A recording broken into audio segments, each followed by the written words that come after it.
Assalamualaikum warahmatullahi wabarakatuh. Perkenalkan, nama saya Mim Atik Aulia. Saya dari kelas A1 Ilmu Komunikasi. Di sini saya akan menceritakan cerita rakyat yang berjudul Sang Kuryang. Pada zaman dahulu, hiduplah seorang putri yang cantik bernama Dayang Sumbi. Kecantikannya begitu tersohor hingga banyak para bangsawan yang hendak meminang dirinya. Namun, semua lamaran tersebut ditolaknya hingga membuat para lelaki yang ditolaknya itu berperang satu sama lain. Hatinya sedih melihat hal tersebut. Ia meminta kepada sang ayah, Raja Sumbing Purbangkara, untuk mengasingkan dirinya. Dayang Sumbi pun mengasingkan diri di sebuah bukit dengan ditemani oleh seekor anjing bernama Tumang.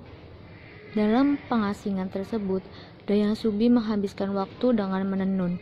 Suatu saat, benang tenunannya jatuh dan ia sangat malas untuk mengambilnya. Ia pun berujar apabila ada seorang laki-laki yang mengambilkan benangnya, maka akan dinikahinya. Sedangkan jika perempuan akan dijadikan saudaranya.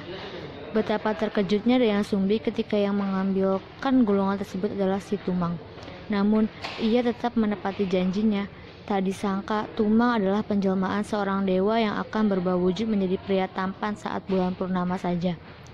Setelah menikah, setahun kemudian, lahirlah seorang anak yang diberi nama Sang Kuryang. Anak tersebut tumbuh menjadi seorang yang cerdas dan pandai memanah. Suatu hari, sang ibu menyuruhnya berburu rusa di hutan karena ia ingin sekali makan hati rusa. Sang Kuryang sudah berburu seharian, tapi tak satu pun hewan buruan bisa ia dapatkan.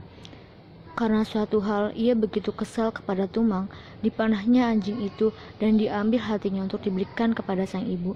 Dayang Sumbi sangat marah saat mengetahui bahwa anak lelakinya telah membunuh ayahnya sendiri. Ia memukul Sang Kuryang dengan centong hingga membekas dan mengusirnya.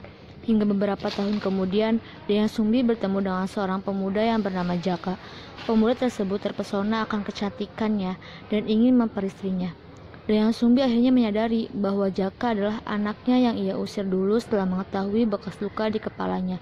Saat diberitahu, Sang Kuryang tidak percaya begitu saja. Mana mungkin ibunya masih muda. Ternyata Dayang Sumbi masih muda karena telah memakan hati Tumang. Karena tetap keras kepala, akhirnya perempuan itu mengajukan syarat untuk dibuatkan perahu beserta danau dan harus selesai sebelum matahari terbit. Saat tengah malam, ia melihat pekerjaan Sang Kuryang dan ia kaget karena ternyata Sang Kuryang sangat sakti dan hampir menyelesaikannya.